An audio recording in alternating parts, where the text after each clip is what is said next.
Ben ritrovate amiche e amici dell'atletica. In sala Pasolini del Palazzo della Regione a Udine è stata ufficialmente presentata la Mito Marathon, i 42 chilometri del Friuli Venezia Giulia. A presenziare alla conferenza stampa l'assessore regionale al turismo e alle attività produttive Sergio Emidio Bini, la presidente della SD Esclamative Federica Fasano, il project manager Alessandro Genuzio e Giuseppe Ruolo, assessore allo sport di Cividale del Friuli. Erano presenti e hanno portato il loro saluto anche il dottor Andrea Stedile, vicepresidente di Civibank, Massimo Di Giorgio, presidente FIDAL regionale, e Stefano Scaini, collaboratore tecnico dell'organizzazione dell'evento sportivo. La presidente Federica Fasano ha aperto gli interventi. Sono emozionata, ha esordito, e ringrazio la Regione Friuli Venezia Giulia e l'assessore Bini per il sostegno a questo evento di grande portata che coinvolge più amministrazioni, e la prima tappa sarà Cividale, dove abbiamo svolto un lavoro minuzioso per rispettare la vita domenicale della cittadinanza.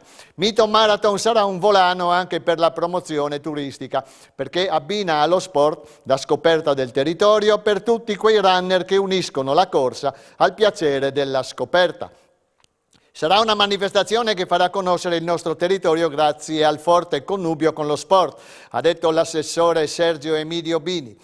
L'amministrazione regionale, grazie al sostanziale impegno dell'assessore Gibelli, ha convintamente investito in promozione. Abbiamo registrato numeri da record nel settore turistico. Questi risultati sono stati raggiunti anche grazie all'impegno degli imprenditori, degli operatori, delle realtà associative sportive e culturali, di quanti si sono saputi rimboccare le maniche per proporre agli ospiti le migliori realtà della nostra terra. Andrea Stedile, vicepresidente del Consiglio di amministrazione di Civibank, ha sottolineato come sia di fondamentale importanza credere nel progetto di Mito Marathon, un progetto che promuove il territorio coinvolgendo 3 comuni e si mette al servizio della comunità, sostenendo gli occhi azzurri di Manuele, a cui anche Civibank presta il proprio sostegno. Pertanto, ha concluso, siamo entusiasti di far parte della squadra di Mito Marathon. L'assessore allo sport di Cividale del Friuli, Giuseppe Ruolo, ha portato il saluto del sindaco Daniela Bernardi. Ringrazio la Regione Friuli Venezia Giulia e l'assessore Bini per il lavoro che stanno svolgendo, ha detto Ruolo. I numeri di questa stagione sono davvero entusiasmanti, grazie a un grande lavoro di squadra. La promozione del nostro territorio è legata al connubio trasporto e turismo, che a Cividale portiamo avanti da anni, adeguando le nostre strutture con una particolare attenzione anche all'aspetto ospitalità. A oggi sono circa 800 in totale gli iscritti alle gare, in rappresentanza di 15 nazioni che prevedono la partenza da Cividale del Friuli con orari scaglionati. Alle 9:30 scatteranno da Piazza Duomo i maratoneti con gli staffettisti. La Mito in rosa partirà da Largo Boiani alla stessa ora. A seguire, alle 10:10 sarà il turno dei runner che prenderanno parte alla mezza maratona, con partenza da Piazza Duomo. Il percorso è un anello di 21 km circa che gli atleti dovranno affrontare 1 o 2 volte a seconda della gara alla quale partecipano. Il direttore tecnico Stefano Scaini, già azzurro e campione mondiale di corsa in montagna, conferma la presenza di atleti di spicco, tra cui brillano gli italiani Stefano La Rosa, già campione italiano della mezza maratona, Giulia Montagnin dell'Atletica Bruniera Friuli Intagli. Tra i nomi d'elite schierati nella 42 km, ha detto, c'è quello di Sintayeku Getakun, giovanissima etiope che testerà la sua condizione, e tra gli uomini il keniano Pilemon Kiptanui. Alla mezza maratona parteciperanno la polacca Karolina Didolska, reduce dai Giochi Olimpici di Tokyo, dove si è classificata 14esima. Tra gli uomini, come detto, occhi puntati sul grossetano La Rosa, che dovrà stare attento alle ambizioni del keniano John Eyob Kametro, giovanissimo talento all'esordio in Europa. Un particolare saluto l'ha portato anche a nome del presidente nazionale Stefano May, il presidente regionale della FIDAL Massimo Di Giorgio. Intuito e programmazione, ha detto, sono i punti di forza di questo team, a cui auguro, a nome del Consiglio regionale, le migliori fortune. Alessandro Genuzio, project manager del Mito Marathon, si è compiaciuto della positiva risposta dei runner. Malgrado ha detto che quella del 31 ottobre sarà l'edizione di esordio. Con un'intensa attività di promozione che ci sia visti presenti in molti eventi in giro per l'Italia e l'Europa negli ultimi 2 mesi, abbiamo convinto molti atleti a entrare nel Mito. Villa de Claricini sarà protagonista dell'Expo Village, dove sarà possibile degustare Prosecco DOC e la birra Mito, creata appositamente dal birrificio Forum Iuli, testare le auto full electric di promotori e godere della bellezza suggestiva della villa, aperta al pubblico per l'intero weekend. Spazio anche alla prima edizione di Mito in Rosa, non competitiva sulla distanza di 7 km, che ha l'obiettivo di sensibilizzare e raccogliere fondi per l'ITL Udine.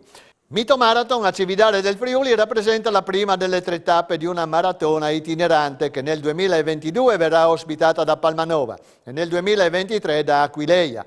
I finisher riceveranno una medaglia che verrà totalmente completata quando porteranno a termine anche le prossime edizioni friulane. Queste e altre sorprese vi attendono dunque per una domenica da ricordare. Record mondiale di mezza maratona a Valencia. L'etiope Lezesenberg Gidey lo fissa in 1:02:52. Bene Francesco Nardone che si migliora a 1:05:46.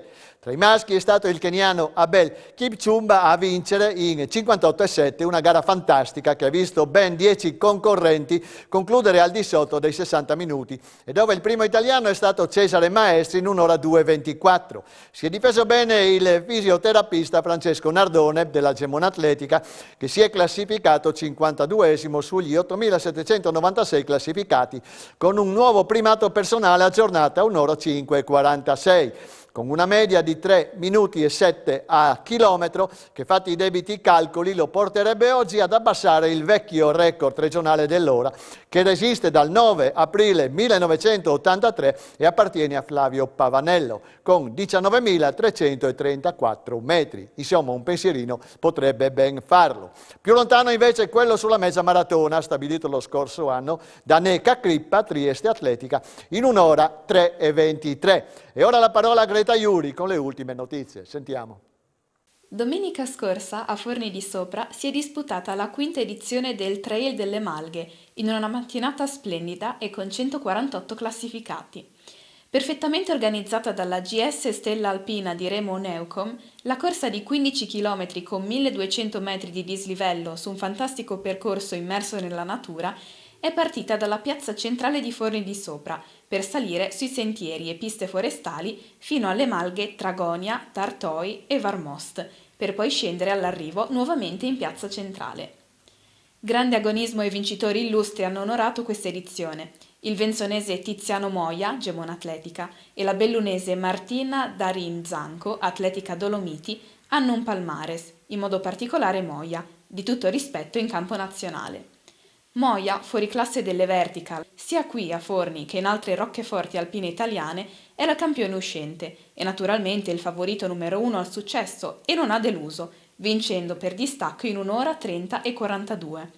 Al secondo posto si è classificato Michele Sulli, Aldo Moro Paluzza, in 1:35:11 e buon terzo l'atleta di casa Denis Neukom, figlio del presidente della GS Stella Alpina, Remo, in 1:40:28. Quarta e quinta posizione rispettivamente a Sergio Job, Piani di Vas Rigolato, e Nicola Giacomin, Aldo Moro Paluzza. Tra le donne, come detto, il successo ha riso sulla 26enne Martina Darin Zanco, che ha chiuso la sua performance in 1:47:19 davanti a una giovane sorpresa, Ilaria Bruno, 19enne dell'Atletica Bruniera Friuli Intagli, seconda in 1:52:36. La Bruno, specialista del cross dove è stata d'argento agli italiani di corsa campestre 2 anni fa a Venaria Reale, è un talento perfettamente sintonizzato anche con le prove su pista, 17, 13 e 38 sui 5.000 e 9, 55 e 88 sui 3.000.